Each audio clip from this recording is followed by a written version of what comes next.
Guys, did you get the email? I guess everyone knows this is the URL, right? To join.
So is there some issue, guys? I mean, why haven't people turned up?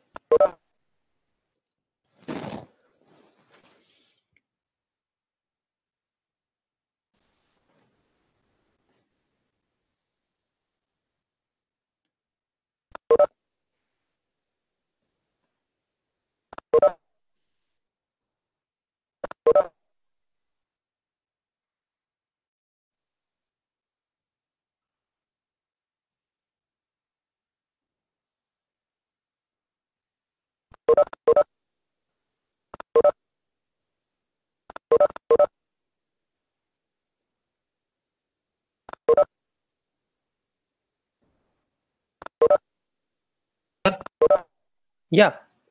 Sir, actually, I am facing a problem that when it asks for password, it doesn't get displayed on the screen. Yeah, that is how it should be. It when you enter your password, it's not displayed on your screen. Not neither the password nor something like an asterisk or anything. You have to type it like this and simply press enter. But but uh, but after that, when I my password, but after that I type password and click on enter, it shows that there is error. You'll have to show me what that error is. Okay, you'll have to send me the screenshot of whatever error you are getting. Okay. Yes, sir. Okay, let me enable the attendance.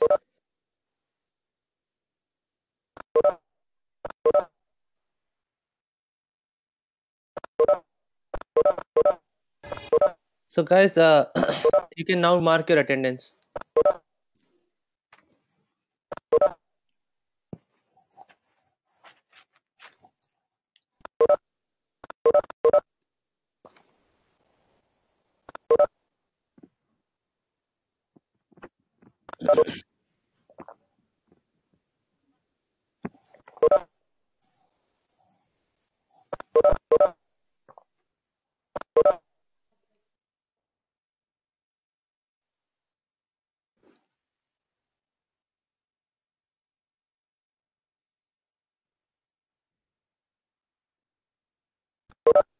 I have 54 responses till now for attendance.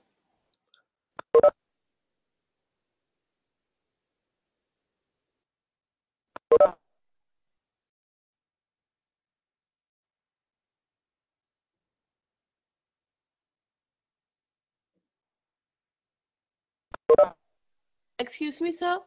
Yeah. Sir, after we install Oracle VM and then install the Lubuntu, then the Lubuntu will get installed in that Oracle VM only. Yes. Where will it get installed? Okay, sir. We don't have to change any settings for that. No, no, no. See, your VM is completely independent of your host operating system, right? So it doesn't affect your Windows, for example. Okay, sir. Thank you. Sir, Yeah. when I'm installing the Ubuntu, sir, it is every time it is saying that you have to go to BIOS and change the setting of virtualization there. Okay. So the issue is from VirtualBox 6.1. I did not know that they have changed it. Up to 6.0, it was not there. But from VirtualBox 6.1, they have made it compulsory. So essentially, it is like this: the virtualization can happen at two different levels. It can be software virtualization or hardware virtualization. So modern computers, they provide support for virtualization at the hardware level itself. So VirtualBox 6.1 mandates that your hardware support for virtualization should be enabled, and only then you can run a virtual machine. So there are two options to this. You have to either go to your BIOS, you know, the setup that comes up right after you boot Yes. your system, right? And there will be a setting to enable virtualization. So you can either go and enable virtualization, that is one way, or you can simply uninstall VirtualBox 6.1. And this is what Dhruv, I mean, it was there in the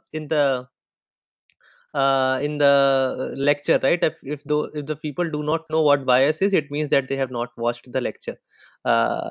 Anyhow, Yes, sir. right, so basically there are two ways to do this. If you know how to operate your BIOS setup, then you have to go there and enable hardware virtualization, and then everything will work. Otherwise, if you don't know how to do that, the easier thing to do is just uninstall your VirtualBox 6.1 and install VirtualBox 6. Okay, 6.0.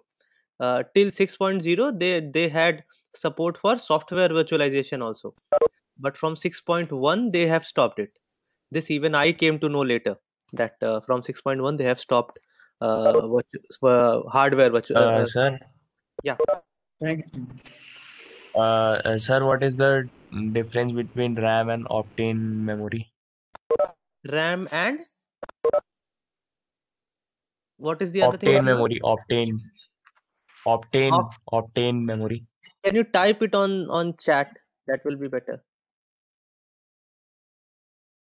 So he's talking about Intel Optane. Oh, that don't get into those buzzwords as of now. Just stay in the simpler terms right now. Okay, send these kind of queries to me over email. Okay, these are not really something that uh, we should discuss on in a class. Send these kind of things on on my email. Okay. So these Okay, are all sir. the reason I'm not saying no. I mean, I'm just saying that we should use the class timing for something that is relevant to the whole class. Okay. And yeah, so how many have I got the attendance for? I've got attendance for 81 till now. Okay. I'm not sure. Hriday, I was just replying to your email, and then it struck 10. I will reply to your email after the lecture. Okay. Um, it is there in my drafts. I have not yet sent it to you. I will send it to you. So by the way, over the weekend, uh, I'll take up your queries. So over the weekend, I received a lot of questions from all of you, and I'm really happy that you guys sent me so many queries. In fact, this was one of the things that I was expecting, that once we start the course formally, I am going to be bombarded with emails. I tried my best to respond to almost all of you. I'm not sure if there is anyone who I have not yet replied to. Hriday is the exception. Hriday, I will reply back to you. I just saw your mail 10 minutes back, and I'll reply back to you. But I tried my best to respond to each and every one of you. The idea now is that before the class, okay, up until we have reached the class timing, you can drop me emails, whatever you want, you can ask me. And after that, once we reach the time of class, we are going to have a discussion, okay. And in this discussion, we someone from your own batch, as of now, I have decided to pick in the first session. I will use 4 shepherds. It could be less or more depending on how many, what kind of topic is it that we are discussing in the class. But usually I will pick 4 to 5 people, and out of those 4 to 5 people, someone will initiate the discussion. You guys will discuss certain questions in this discussion forum. The idea here is that you have to ask each other questions, okay. So whatever questions you are asking before the lecture to me, now you are going to ask those queries, those doubts, to the 4 or 5 shepherds that I'm going to pick, and they are supposed to resolve your queries. I will have a look at the discussion. I will simply mute myself and I will keep on hearing. If at any point of time I feel that I have to intervene, in that case I will do it. Otherwise, I will just keep on listening to whatever you guys are talking, right? So this is the whole concept of shepherding. Someone asked me over email, can we ask questions during shepherding? And the answer is yes. This is the whole point of shepherding, that you might feel shy asking questions from me, but now these are not really it's not a professor who's speaking. It is another student who's speaking, right? So you are supposed to bug that student. You are supposed to ask queries from that student. This is kind of a preparation week to what we will do from the next week. The lab also that we will have this particular week, that lab will not be evaluated. I wanted to have a quiz today. Maybe I will have a quiz. It won't be a evaluated quiz. Evaluated as in its marks will not be added to your final grade. The idea is to just get you started with the whole idea of how this course will be conducted, right? So this is kind of a trial run for the C programming that we will start from the next week.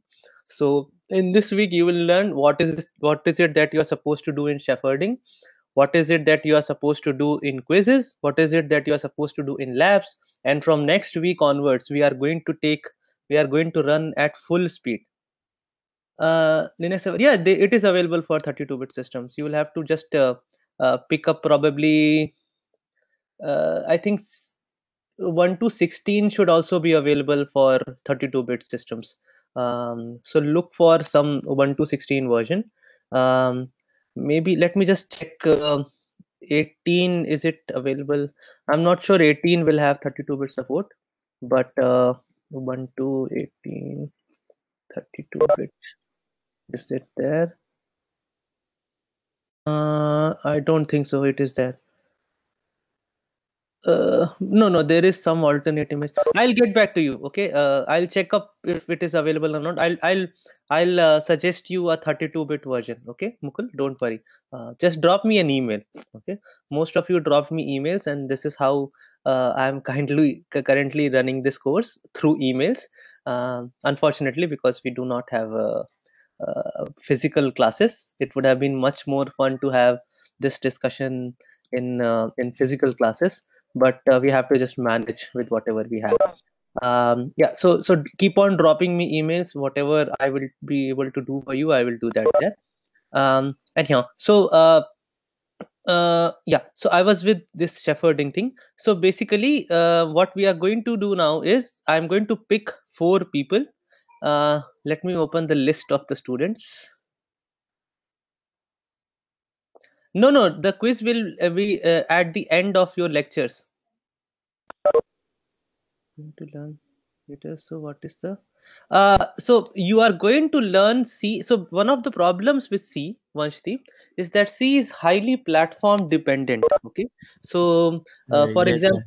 yeah, so one of the issues is that I could teach you C using Turbo C++. So there is a very simple C version called Turbo C that is there for Windows. In fact, this is the the software over which I learned programming for the first time. But the issue is that C is very different to the C that you will do on Linux. Okay, and the Linux C is more closer to the actual standard C. Okay, so that is why you can. So there used to be something known as a Visual Studio in Windows at that time. I'm pretty sure it would be there even today. But that is like the Microsoft's version of C. And I'm not yeah, something is there. I'm not sure. I'm please pardon me for being ignorant in the Windows domain. I'm not really that well versed with it. But the idea is that the Linux C is basically the C that I want to teach you. So this is why I'm asking you to involve use GCC and everything, because there are so many things that you will learn. What happened, Akansha? Why are you saying sorry? I'm not sure. Um, I, okay. Anyhow, okay. So we are already late. So today's discussions have to start. I'm going to pick 4 students. Let me open up the list of students. Okay, this is BTech IT. Okay. First, Akshay Bhatnagar. Akshay, are you there? Just unmute and say yes. Yes, sir. Okay, Akshay is the first shepherd for today. Ria Singh. Are you there, Ria? Yes, sir. Ria is the second shepherd. And actually there is half of CS also. I'll pick 3 from IT right now. One more from IT. Sunny Kumar. Sunny, are you there? Sunny Kumar, roll number 52. No? I'm not looking at chats. I'm just looking at list of your batch right now. Okay, Kushagra Singh. Is Kushagra there? Yes, sir. So Kushagra, you are the third shepherd, and I'll pick one from. This is CS second, right? So the lower end roll numbers.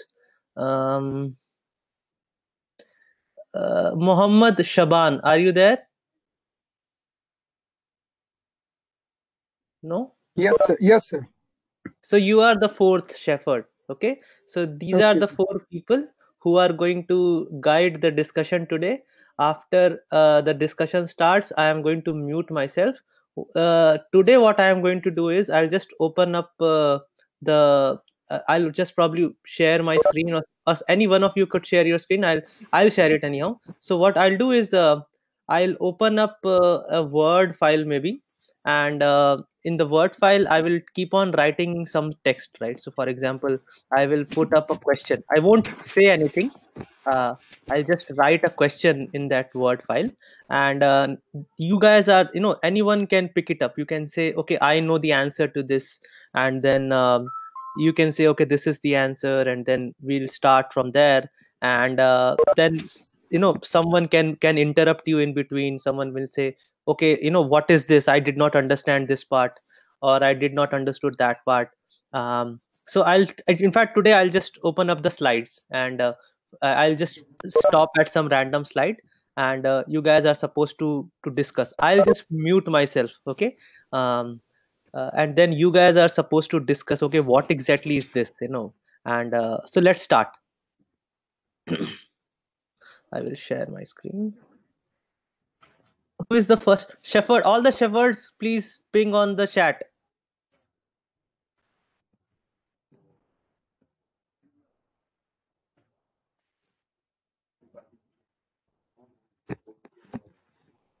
Can you see my screen, the shepherds? Yes, sir. Okay, so let the Yes, sir. discussion start.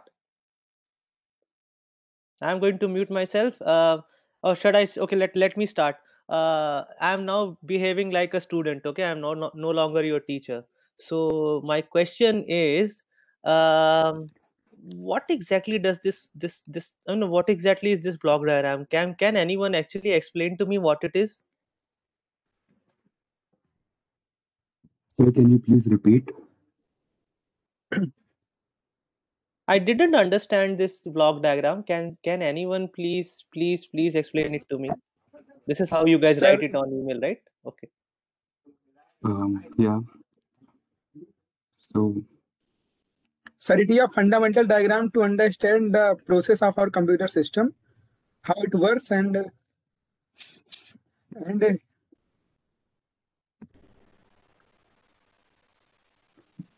So all the four shepherds are supposed to speak, right? I mean, you are supposed to. okay. If one person stops, the other one has to come up and say, okay, this is what I feel, or this is what is it. Hello, Okay. sir. Am I audible? So, sir, this is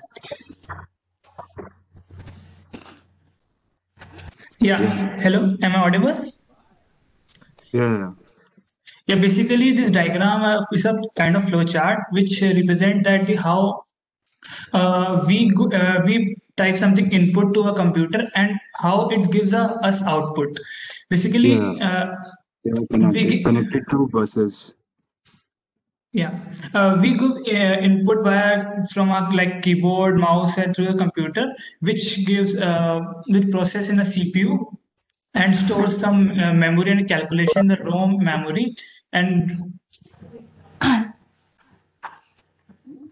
And there are already pre-existing commands are stored in memory, which are used for processes and registers. Like registers stores data, I guess, or what? registers ROM is store data. read-only memory and what? Sir, Yeah. So Sir. I know that today it might be hard because this is the first time. So this is something what we should do. So basically, I asked like what exactly is this block diagram, and there are some things that are written here. So let me just explain the block diagram. Maybe we can start from there. So essentially, what is happening is you have already understood that what is a CPU, right? How does a CPU work? And this part and that part, this is already that we have seen. The only thing that is being added here is this ROM, and there are some things written as there are slots in motherboard. So the idea is that you should discuss what exactly is a motherboard. If someone wants to know what this block diagram is, the first thing you have to explain is what exactly is a motherboard, and what are the components of this motherboard. Okay, so this is what you are supposed to discuss.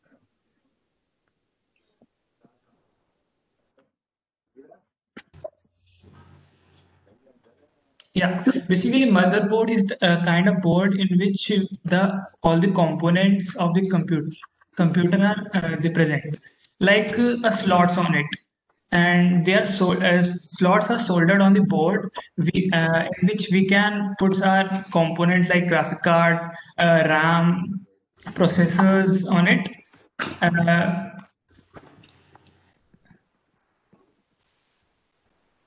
So motherboard consists of CPU, ROM, and memory. So Ria, you are not supposed to talk to me, okay? You are talking to everyone. You are talking to your peers, okay? I am just a listener, and so you don't have to say sir every time. Just talk to your friends. It's like this. It is a discussion, and I am just sitting out there, listening to your discussion. Okay?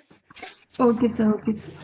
So motherboard consists of CPU, ROM, and memory. So memory is ROM is basically read-only memory. We cannot make changes to it, and means the first program that we execute whenever we start our system, it is stored from the ROM and not from the RAM. And the first program that we execute, it is called BIOS, basic input output system. And from the Miss BIOS test that whether we have all the basic applications which are required to run a program. And this test is known as post, that we call it as power on self test, I think so. Yes. So it conducts tests that whether we have a keyboard to give in input, whether we have a monitor to give the output, we have installed RAM. Basically, it conducts test whether basic tests like if you have your keyboard connected, or if RAM is present. Generally, it's a boot test, right? Is someone asking some question? So I was told that ROM is read-only memory. So BIOS is in the ROM. Then how are we updating our BIOS when the new versions of BIOS come out? Can you please repeat? Yeah, Priyanshu, BIOS let's like keep it to a more basic level. So we'll discuss more I about know this. answer. There is a there is another thing present which updates new when we try to store new thing, which is known as C. I'm not able to remember it properly, but yeah, I read that. I know, but I'm not able to understand your question properly. Can you please write it in chat? I'll explain there. Basically, BIOS is the pre-installed program in the motherboard, by which we can detect the components which are present in a motherboard, like RAM and ROM.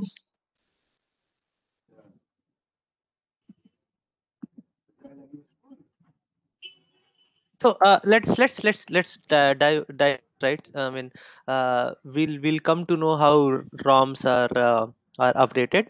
But so basically, ROM doesn't really mean that it is completely read only. It's just that the process is slightly different. But anyhow, that is not our discussion. That is probably a discussion that you will have during your computer organization classes. You will understand what is ROM and what is RAM. As of now, just assume that BIOS is a read-only place. Whatever is the content that is there on that chip, that is read-only. You don't change it. And yeah, go ahead. I'm not going to answer the queries. Prerak has a question.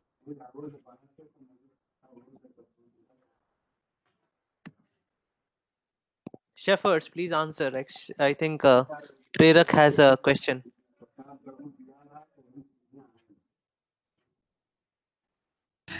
So BIOS is executed by the CPU. It is the first program that we run when our system is on. So it is basically executed by the CPU. So we cannot say that it is stored somewhere. No, I guess it is stored in ROM. Yeah, ROM. Basic, Sir, ROM. It is stored So in when- ROM. The basic things which is used for booting of your system is stored in ROM, which is like we store things. We cannot change things which are stored in ROM. So yep, these things are stored in ROM. I don't think the BIOS is stored in the ROM, because even if you have removed the internal memory of the computer, we still get the BIOS when we boot the computer. There's different internal memory and ROM are different things. So it's like this. What happens is there is a chip, okay, on your motherboard, and that Sir, I have a question. Sir, I have a question. Sir, internal memory and ROM are different things, now. Okay, first of all, there is really no term as in internal memory. Okay, that is a very vague term. The terms that we use are main memory, secondary memory, read-only memory. These are the terms that we use. Okay, there is really no term as in internal memory. The memory that we are talking about are basically the random access memory or the read-only memory. The other type of memory that we are talking about here is the random access memory we have already internal memories. So as I said, I don't really know, Yash, what exactly is the term internal memory. It is not a technical term. That it might be some term that people use, but there is really no term as in internal memory. All pieces of memory are basically internal to the computer. Maybe they are saying external as in USB stick or something like that. But everything else is basically internal to the computer. So anyhow, so what really happens is when you're let us say Intel is the manufacturer of your processor, right? Or it could be from AMD. So what happens is these Intel guys or these AMD guys, they know how the processor works. Okay, I mean they understand, they can actually change hardware, right? This is something that you have to understand.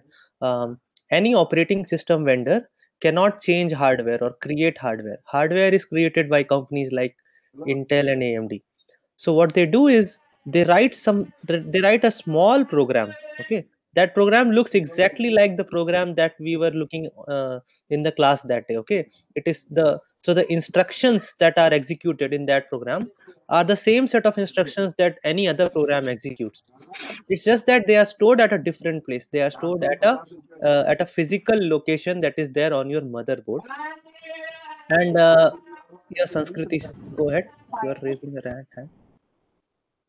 Oh, it was by mistake. Anyhow, so this so-called read-only memory that you have, that is actually a part of your motherboard. Okay, and there is a chip which has that memory. And what these manufacturers, right, Intel and AMD, they actually understand how the particular processor works, and they basically store that program on a particular piece of chip, and that program gets executed as soon as you switch on the PC. Then what happens is this program checks up something on your computer. So for example, for a basic computer to run, you need an input device. Otherwise, how will you interact with the computer? You need an output device, okay, something like a monitor or a screen. So some basic devices which are required to run a computer. Your BIOS basically, because BIOS is something that has access to your whole motherboard, it can actually figure out if a particular device is already attached to your computer or not. So this is what happens during the power on self test or post. The BIOS simply has a look at different let's say ports that you have on your machine. It figures out if there is a valid device there or not, and does BIOS directly. Okay, I'll just take up your questions in a minute. Let me just complete. So basically, BIOS is you can consider it is exactly like the programs that we run. It's just that instead of uh, residing in the RAM, it is actually residing in a small chip that is a part of your motherboard. And this is like the initialization step, right? So you remember I told you that there is some way in which the program counter gets pointed to the start of the program, right? So the idea is, how does the first program start? Where does the program counter start with? How do you start execution? So that is all those types of things that are required, that is done during by the BIOS, right? So BIOS basically loads the first program that your computer executes, and usually it is at memory. So that first program is executed at the beginning of your RAM. So from at memory address 0, and then it basically says, okay, I have loaded a small program at memory. Program counter, your value is 00000, and from here onwards, whatever is there on memory location 0, you keep on executing.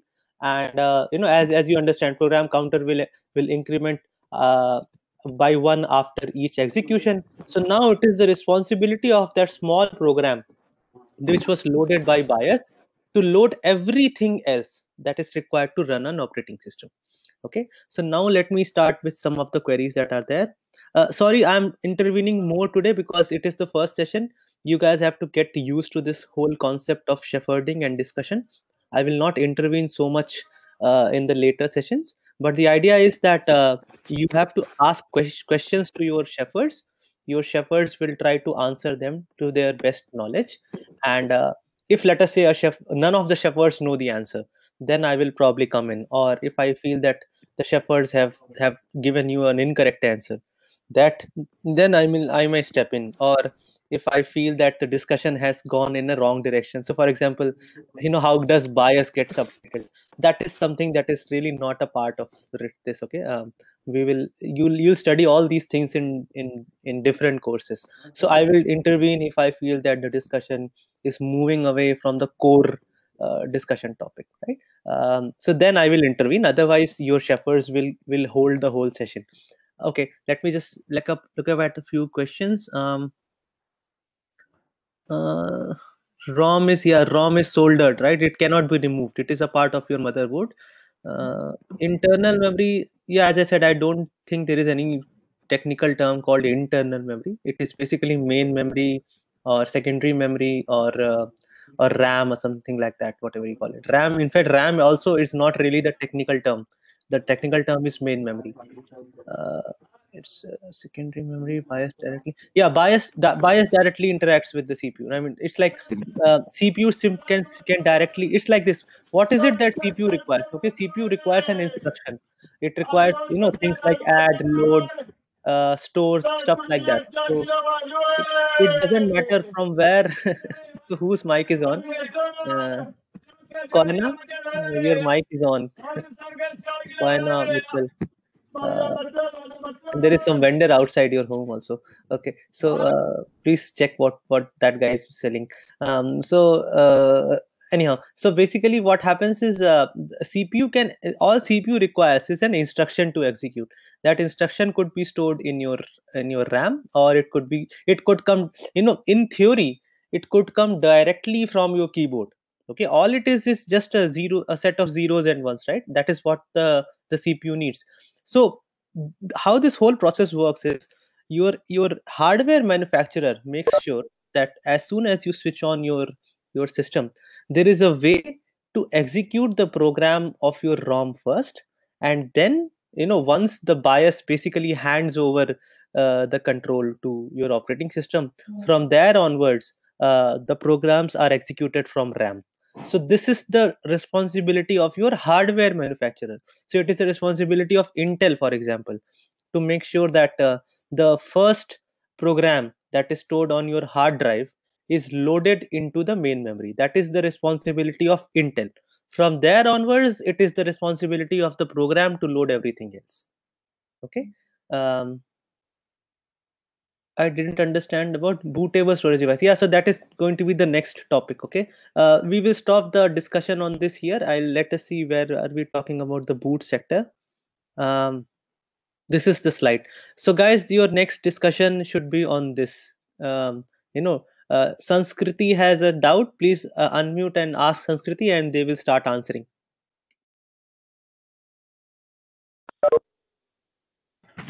Hello. Am I audible? Yeah, go ahead. Means I have a doubt about what is bootable storage device.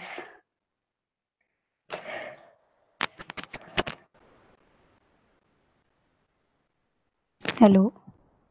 Yeah, go ahead, Shepherds. There is a query. Anyone can answer. Basically, the bootable storage device is a storage where the operating system is installed.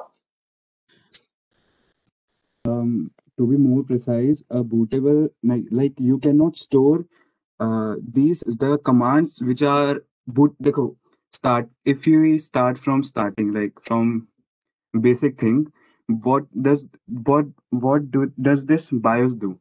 Like it gives some commands from which your like Hindi में समझा दूं क्या? Like हाँ, it's okay.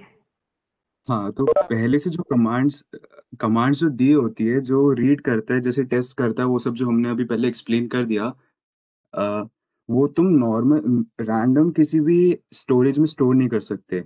Like you have to make your memory bootable. Like it bootable, वो boot होना चाहिए, वो ऐसे करवा सके.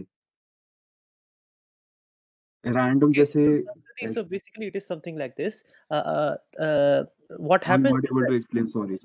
it's okay, it's okay. Don't say sorry, Akshat. I mean, please, this is a learning process. Okay. If I intervene in your discussion, it doesn't mean you are doing badly. It's just that because we have limited time and we have to have a discussion. It's like I am being the moderator of a group discussion, right? If that moderator stops you, doesn't mean that you are doing wrong. It's just that we have a limited amount of time and we have to cover stuff. So please don't feel I'm trying to overpower you. I am not doing that, and please, sorry if you guys feel that. The only thing is that I just want to keep things in a time managed fashion. So anyhow, Sanskriti, the answer is something like this. What happens is, let us say I told you that it is the responsibility of Intel, for example, if your processor is from Intel, to load the first program that is supposed to be executed, and from there onwards it is the responsibility it is a chain responsibility. From there onwards everything has to execute in a fashion that is managed by the operating system. So it is the first program which is supposed to load your operating system in the main memory. And when I say load, it means what is exactly our operating system? An operating system is a collection of programs. Okay, so you have to understand which program must be executed when. So there was a question last time when we were looking at the execution of a program, that what happens when how does program counter know that it is now out of bound. How does the CPU knows that this program has ended and now it should start with something else. This is the whole idea. Some program, this whole sequencing that happens, right? Which is going to be the next instruction to execute. This is something that is just crux of your computing. What happens is, before a particular program stops, your operating system knows that it is going to stop, and the value of the program counter is changed to another location within the main memory. So basically, let us say program 1 was executing, it executed 5 instructions in a sequence. Before it executes the sixth one, operating system will intervene and it will say, no, now go to this particular, jump to this location in the main memory and start executing from there. Okay, this is how multiple programs are executed simultaneously in your system. Okay, this is known as multi-programming, that your operating system knows there are multiple programs that are loaded within your main memory, and your operating system says, okay, execute 5 instructions for program 1, now jump to another location in main memory, execute 5 instructions from another program, then jump to another location in main memory. And how does this jump works? It simply changes the program counter value. Okay, so the idea is, when I say there is a device which is bootable, it means that Intel's BIOS can somehow find that initial program from that particular device. Okay, if a particular storage device is bootable, it means Intel or whatever it is, AMD, is able to figure out a program from that particular device which can start a chain reaction. And what is the convention to do that? The convention is, a device is bootable if it has some program stored in the first location within the storage. Okay, and that first location is known as the first sector. So storage is divided into what is known as sectors. So each storage device that you have, it could be your hard drive, it could be your solid state devices, it could be the old magnetic tapes. Logically we say that as a particular area of memory which can be read or written in one go is known as a sector. So what I'm trying to say is, a bootable device is a device whose first sector contains a special program, and that special program is able to load other programs that are required in order to operate your operating system. Is it clearer, guys? Do we need to discuss this a little more? Anyone who has A little sir? more, sir. Okay. So understand this. What is it that we did? We basically saw that a program that was just trying to add two numbers. Okay, so what was it? There were some 4 or 5 instructions, and I said that in the beginning, my program counter points to the first location of the program, first instruction of the program, and then the program keeps on executing, and at the end of the program I have two numbers added and the result stored in a particular location in the memory. Now imagine that your main memory is filled up with more than one programs, hundreds of programs, maybe thousands of programs at a time. And what happens is, I'll just tell you, Vanshti, what happens is when your computer starts, it has to know from where to start, right? I mean, what is the first program I should execute? What should be the first value of program counter from where I should start executing? So the convention here is, your Intel hardware will look for a bootable device that is attached to your system. It could be a pen drive, it could be a CD drive, it could be a hard drive, it could be anything. The idea is that the first storage location on this particular device should have a program, okay? And this special program should be able to start a chain reaction. You guys have studied chemistry, right? What is chain reaction? So uranium, what is it, 238? It produces, I think, what, three, what is it? I'm so, it has been so much. 235. 235, right? With yeah, 235 is the radioactive one, 238 is the stable one. So yeah, so that 235 will release three neutrons, right? Neutrons. Yeah, three neutrons. So, and those three neutrons will hit three other U35 Yes. right, U35 atoms, and then there will be 9 neutrons, and then Yes, there will be 27, so 27, on. 81. Yeah, so on and so forth. So you call this as a chain reaction, that it started from one particular atom. It actually created problems for 3 atoms. Then those 3 atoms created problems for 9 atoms, so on and so forth. So it is exactly the same thing. How does it start? How does the reaction start? The first thing that you have to do is you have to make sure that 3 protons are available from one particular atom. So this whole booting process is like this only. The hardware will say, okay, I cannot load the whole operating system. The operating system has hundreds of programs, and I really don't want to know where they are stored on your storage devices. But what I can do for you is, if you give me one particular place and say, come and look at this place, there will be a program here, please load this program in the RAM. And when this program starts executing, so we only saw very simple instructions, right? Load and store. There are instructions which can actually load something from your hard drive or from some other drive, okay? So there are instructions which can bring data from other devices. So basically, this small program that your BIOS loads, it has other instructions which, let us say, this program will load 3 other programs, okay? And then your execution will start, and as soon as one of these 3 programs are loaded, just assume the chain reaction, that program will load 3 more programs. Okay, so now you have 9 programs, in 9 plus 1, whatever it is, so on and so forth. So what happens is, once this chain reaction starts, it ends up at a point where all the full operating system is loaded inside the main memory. Okay, is it clearer now? So it is a kind of chain reaction. It starts by loading one program in the memory, and then hardware simply gets away. It says, now it's your responsibility, the initial program, it is your responsibility, and you do whatever you want. And this program, as I said, it starts a chain reaction. It loads something else, which in turn loads something else, which in turn loads something else.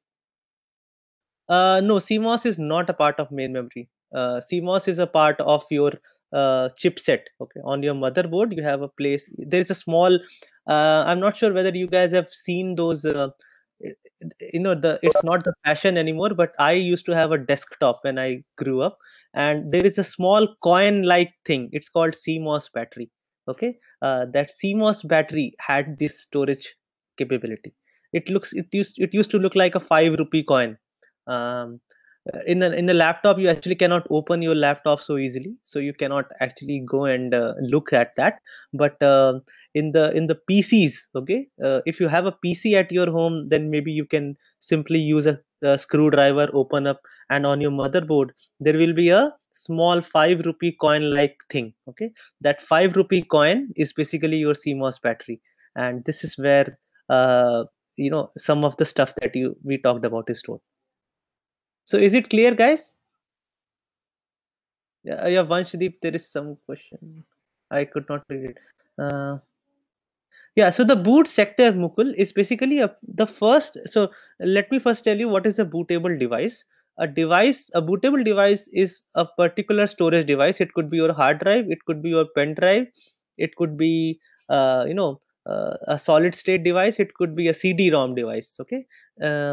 If I call this device to be bootable, if the first sector, the boot sector basically is the first location. So do you remember we saw the main memory, right? How is main memory arranged? It is arranged with addresses. There is address 0, there is address 1, there is address 2, there is address 3. So basically your memory is arranged in sequential order, that this is the first memory location, this is the second memory location, this is the third memory location. And on a storage device, this location, okay, the smallest unit of storage is known as a sector. Okay, so you can either read or write.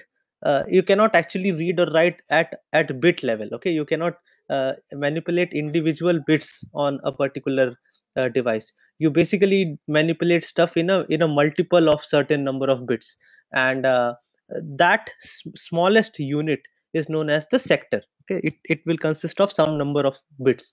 And so what I say is, usually it is something around 512 bytes or something like that. So what happens is, in a particular sector, you can store some data, right? Some information, some zeros and ones.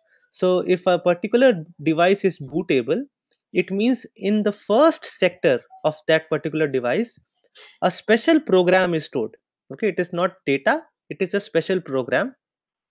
And this CMOS battery is not that important. Yes, just it is another storage device. Just where you store your setup preferences. If you open your laptop setup, there are some preferences that you can make there.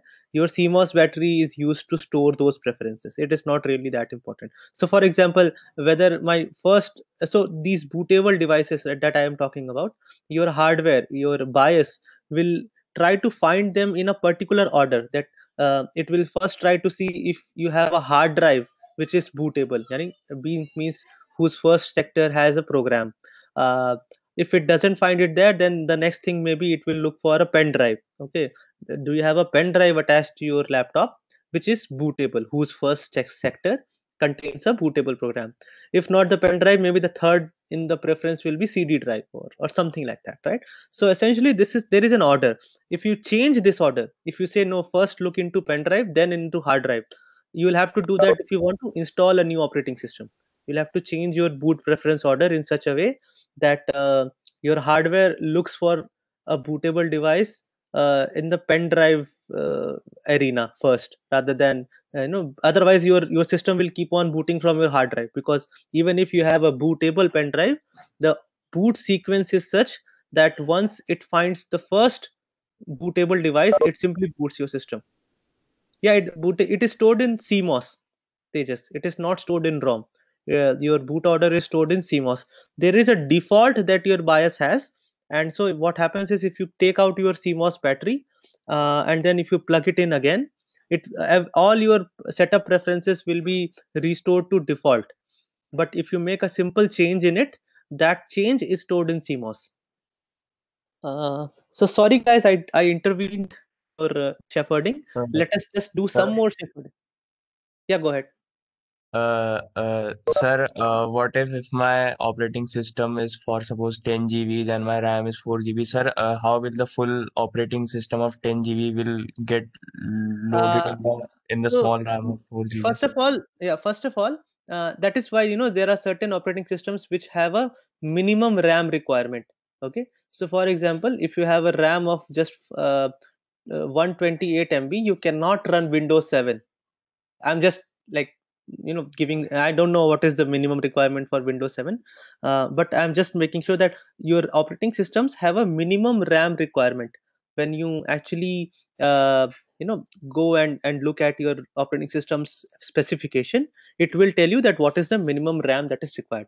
What this minimum means is this is the minimum amount of RAM that is required for loading your operating system, not the whole of operating system, but the beginning, right, from where you can actually start.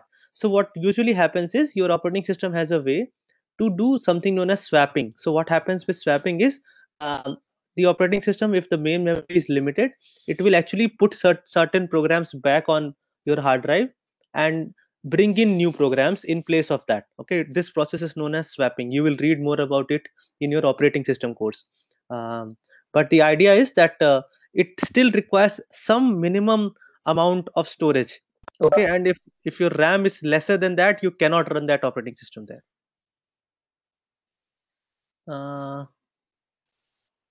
Okay, so something that Tia has written, I it's okay, you guys can read your chats. Okay, so guys, we have only 5-10 minutes left. I want you guys to have some discussion on kernel maybe. Okay, because this is a very simple but yet very important slide. Let me open up some good slide. Let us start with this slide. Okay, any discussions? Let's, or maybe this slide. And, from next lecture, I will probably prepare another presentation for discussion. Okay, that will guide you better. But for now, just try to discuss this slide.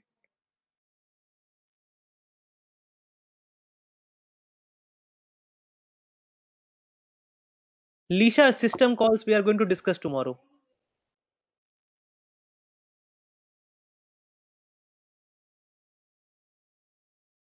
Because it's already too late. I mean, we won't be able to discuss system call today. We will discuss it tomorrow, and we will discuss everything else that is there in the second lecture as well. So guys, my question is, what exactly is a Linux kernel, and how is it different from the complete Linux? Is it the same? Are they different? This is my question. Just efforts should answer.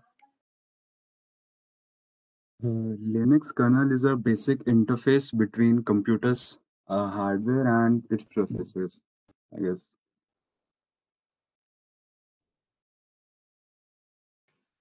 So if any one of you have any queries, please ask.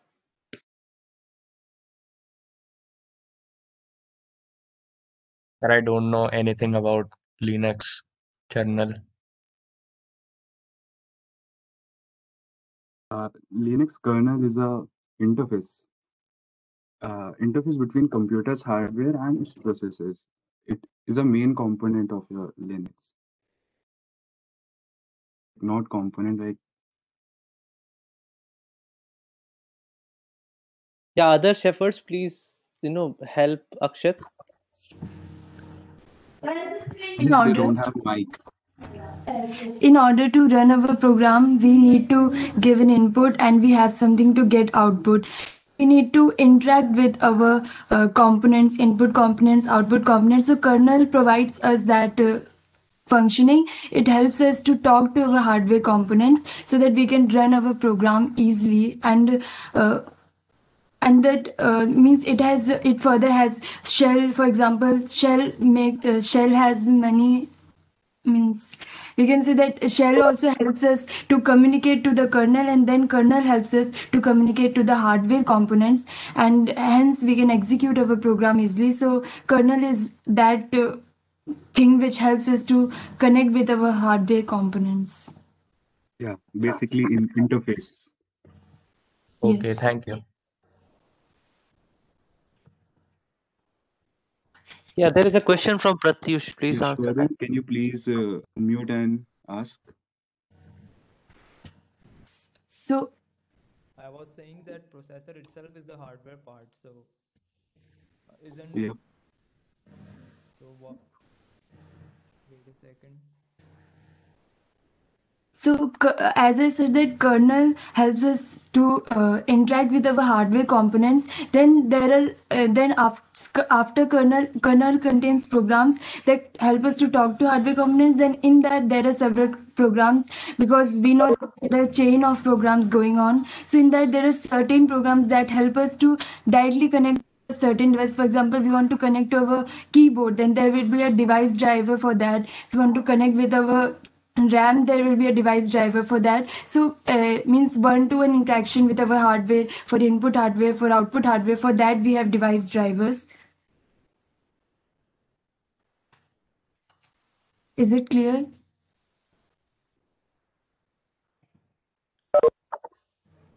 Hello? Yeah, so so Pratyush has a question, and I think everyone has this question about device drivers. So can anyone explain what is the difference between kernel and a device driver?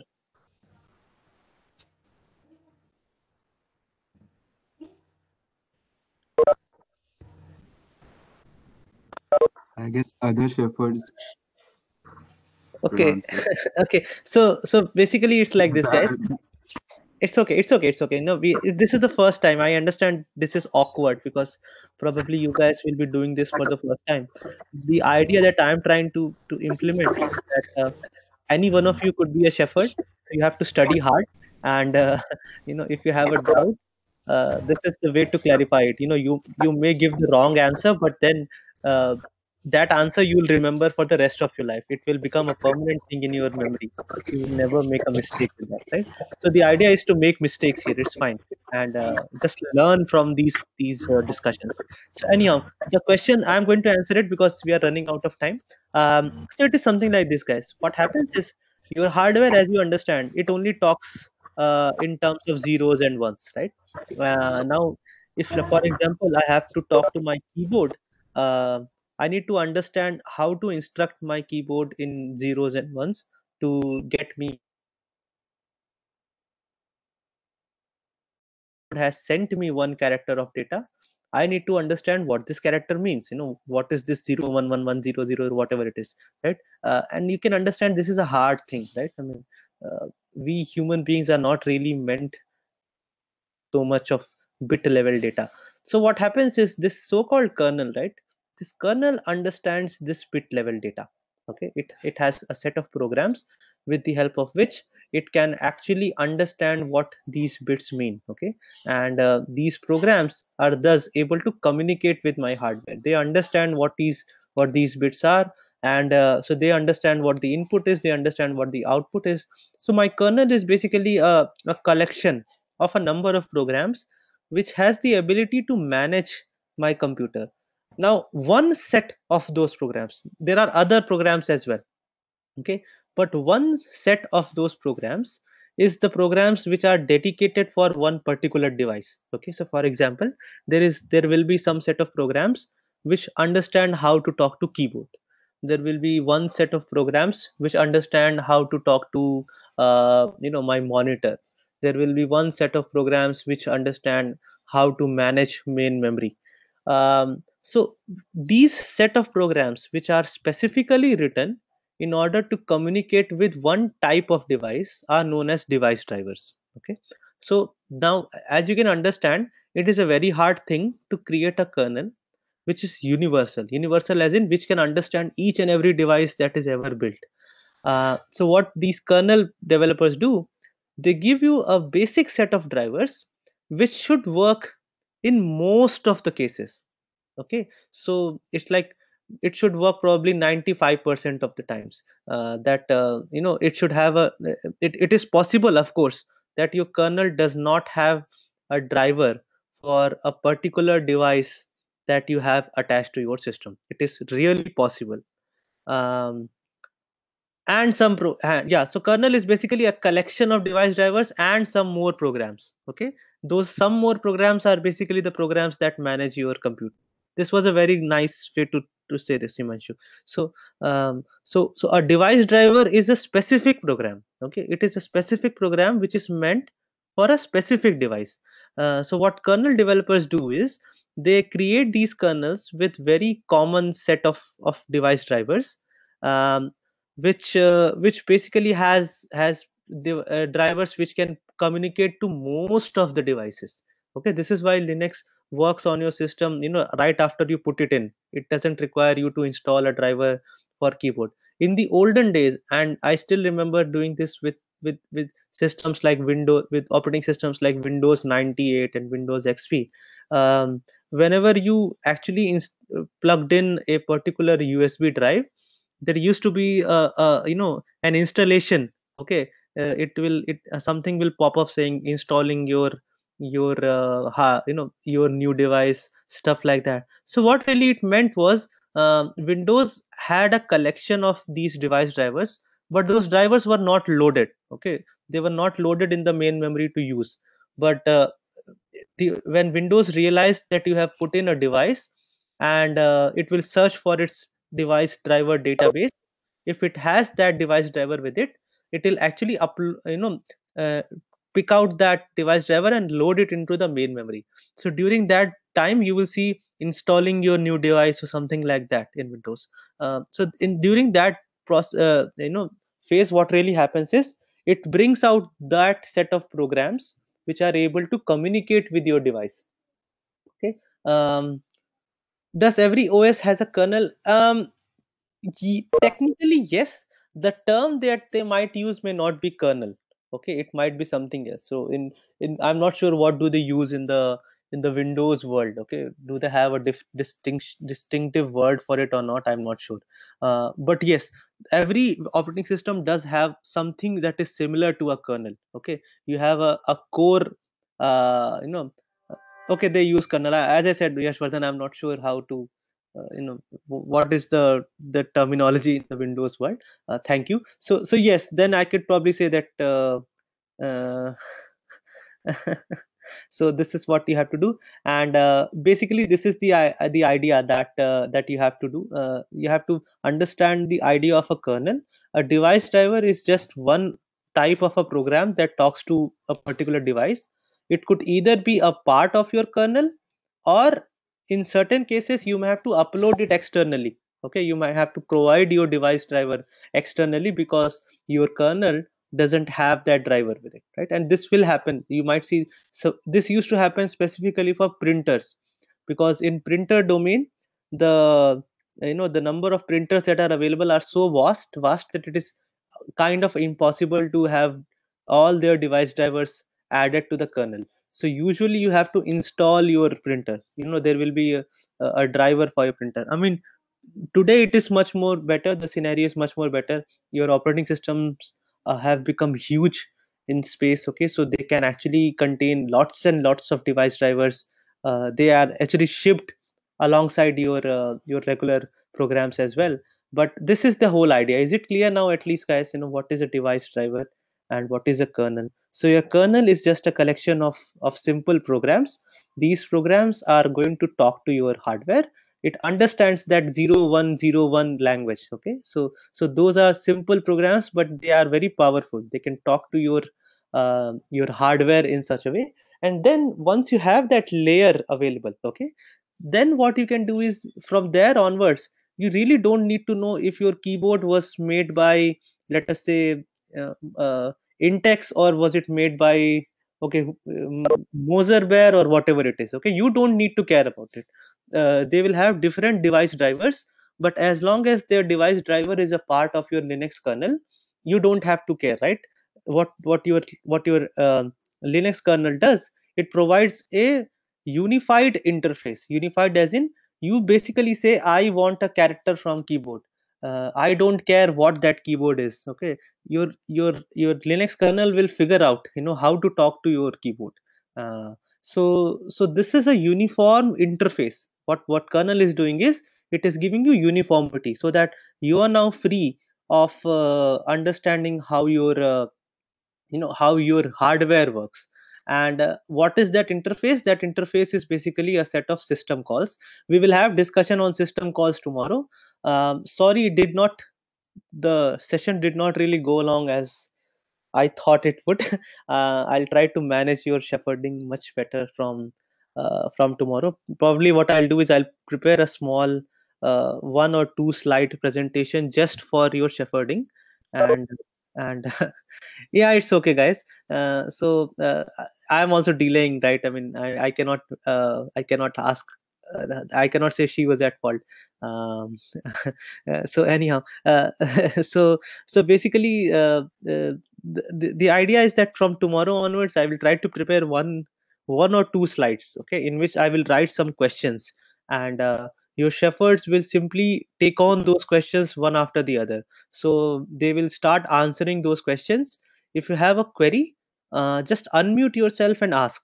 Okay, and this is the thing that Akshay was saying, that chats are a bit hard to follow because they keep on scrolling. The easier thing is when only 5 people are talking, you can actually say, you can actually unmute and ask your questions.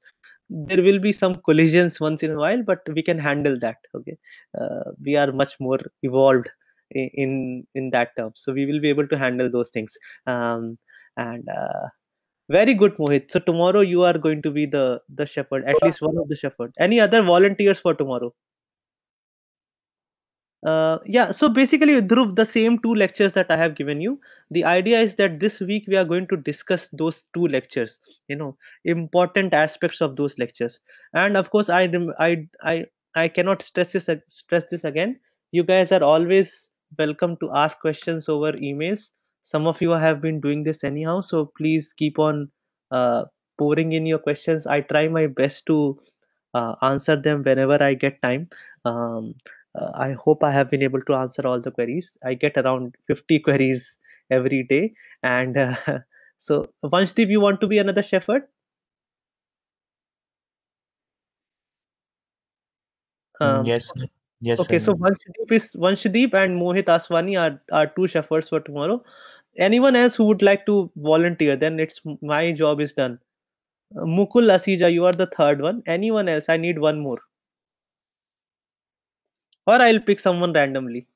Himanshu Kumar. Okay, great. So, Mohit, Mukul, Vanshdeep, and Himanshu, you are the shepherds for tomorrow. It doesn't mean that the others don't study. Okay, please don't do that. Then it will defeat the purpose for it.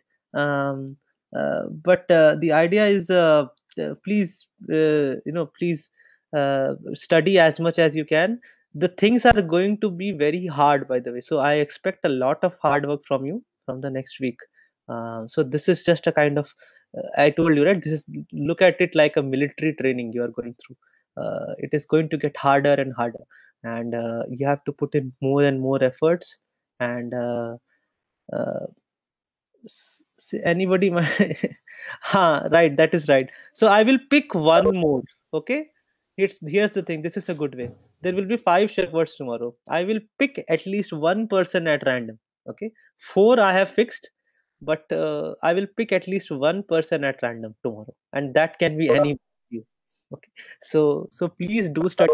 And it's fine. You see, that is why this discussion is more informal. Like, someone can use Hindi. I don't know how many of you actually do not know Hindi, because we are from all over India. There will be some people who would not be well versed in Hindi, so that will be unfair to them. But it's like this. It's like a group of friends. Okay, whatever we are doing here is similar to what will happen in a group of friends. Even if one of your friend is speaking in a language that you don't understand, you can basically say, hey, speak in my language, or whatever it is, right? You have to communicate with each other. And you have to somehow, yeah, I don't want to start language wars here, so please, I respect every one of you and your mother tongues.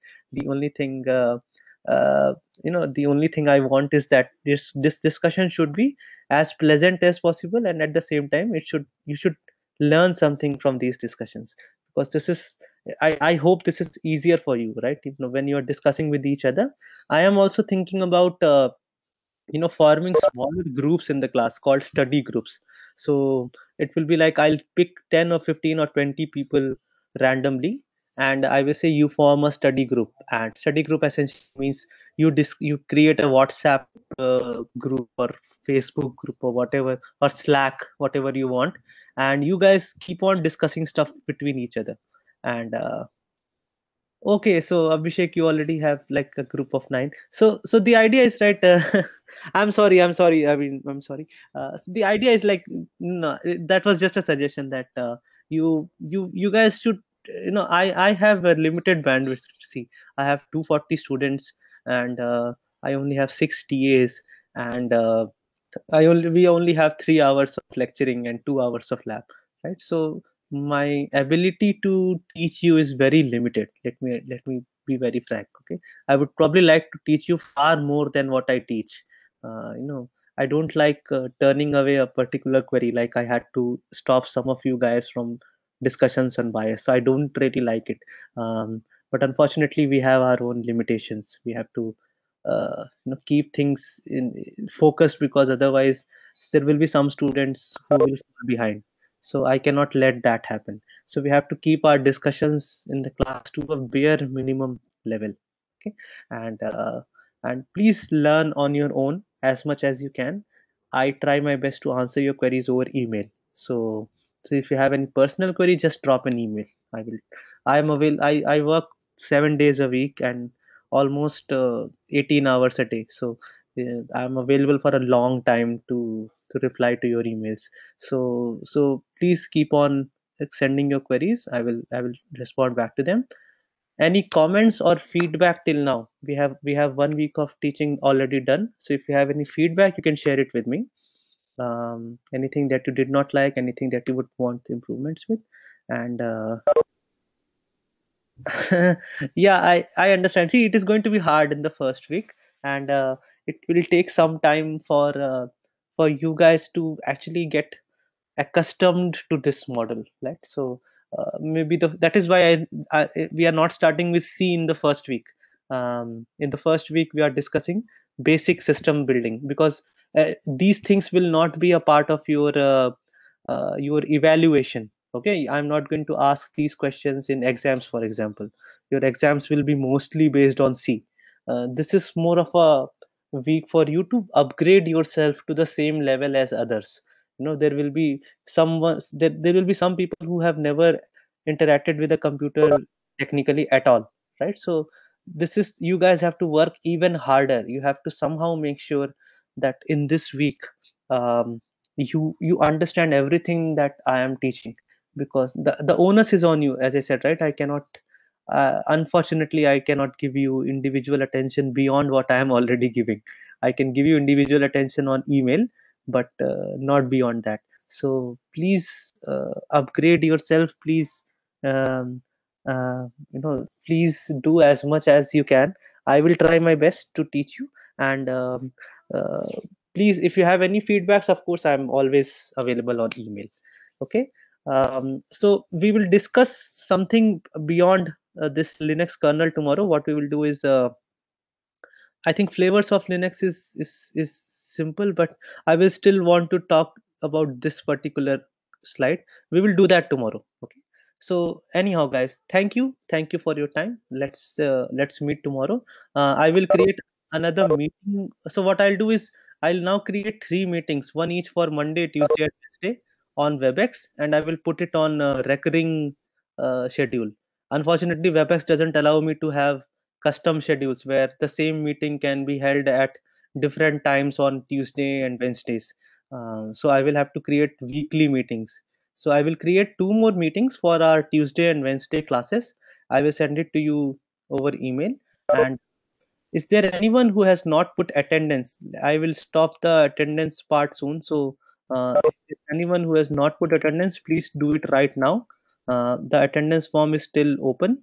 I am going to close it in about 5 minutes of time. Uh, Anything else that you want to? Yeah, Sir, go ahead. for tomorrow's shepherding method, what lecture, sir? Lecture 1 or lecture 2?